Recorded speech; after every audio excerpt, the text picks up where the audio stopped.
La infantería de marina española es considerada históricamente la infantería de marina más antigua del mundo. Creada por el emperador Carlos de Habsburgo, Carlos I de España y V de Alemania, en el año 1537, la decana de las infanterías de marina mundiales cuenta en la actualidad con 486 años de experiencia en su haber.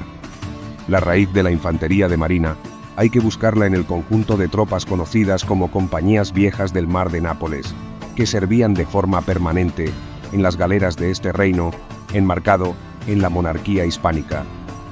El Tercio Viejo del Mar de Nápoles, heredero directo de estas compañías, participó con sus 12 banderas en la batalla de Lepanto, 1571, en la conquista de Portugal, 1580, y en la ocupación de Larache, 1608. En ese mismo periodo, el Tercio de Sicilia, organizado en 1530, también tomó parte en las grandes operaciones navales de su tiempo en el Mediterráneo. Además, cuando la guerra se trasladó al Atlántico, Carlos V asignó la defensa de la Armada del Mar Océano al Tercio del Mar Océano. Estas unidades demuestran la temprana preocupación por contar con tropas especializadas en combates navales, pero no fue hasta el reinado de Felipe II, hijo de Carlos, cuando se establecieron unidades relativamente permanentes. Tras la salvación de la isla de Malta, 1565, asediada durante meses por los turcos, el rey comprendió la necesidad de incrementar el número de veteranos de las compañías viejas del Mar de Nápoles y de crear tercios fijos asignados a las distintas armadas españolas. El 27 de febrero de 1566, se creó en Cartagena el Tercio de Armada con este objeto y se entregó su mando a un histórico de esta unidad, el maestro de campo Lope de Figueroa. En esa misma fecha, se estableció un nuevo tercio de Nápoles, el denominado de Mar y Tierra, también especializado en los combates navales. Esta infantería embarcada se estructuraba en los siglos XVI y XVII de manera idéntica a la del ejército de tierra, lo cual evidencia que el tipo de soldado, su origen y su adiestramiento eran los mismos en una u otra superficie. El tercio se dividía en distintas compañías, 12 en la teoría, y en cada barco iban embarcados unos 100 hombres, que estaban bajo el mando del capitán de la galera, con un sargento mayor encargado de la formación y adiestramiento de la tropa, y un furriel responsable del suministro y provisión general. Los soldados iban armados con arcabuz, espada y dagas, si bien, de cara al abordaje, se repartían corazas y picas, que permanecían guardadas en crujía hasta que comenzaba la acción. Los cabos se ocupaban de la limpieza y el mantenimiento de esas armas, colocando centinelas allí, que eran relevados cada 3 horas. Embarcados, los soldados debían adaptarse a la vida en el mar y soportar incomodidades tales como el hacinamiento, la mala alimentación y el aburrimiento. El capitán de infantería se encargaba de que sus soldados confesaran y comulgasen antes de embarcar, asegurándose que los víveres embarcados para ellos fueran de buena calidad y abundantes, y si la travesía se prolongaba, era el único con autoridad para racionar las comidas. Cuando no estaban en combate, la actividad de los infantes pasaba por mantenerse en forma y listos para la acción. Cada jefe de la compañía supervisaba la instrucción de los soldados y organizaba juegos o combates simulados. Les hacía practicar el tiro de arcabuz, el manejo de la pica, las técnicas de combate, adiestrándose él mismo en iguales acciones.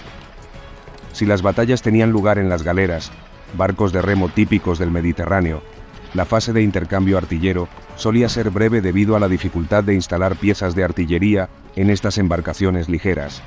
Se decidía casi siempre la suerte del combate durante el abordaje de la nave enemiga, a la que se embestía con el espolón de proa, y luego se combatía.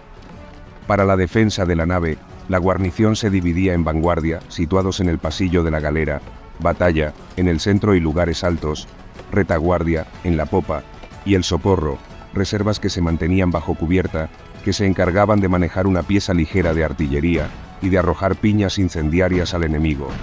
El grupo de batalla, cerca de la mitad de hombres, debía encargarse de defender la galera, sin salir en ningún momento de ellas, mientras la vanguardia y las fuerzas de reserva lanzaban ofensivas y contraofensivas.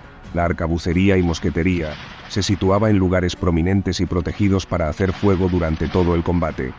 Con frecuencia, se usaba el esquife o bote para atacar por sorpresa.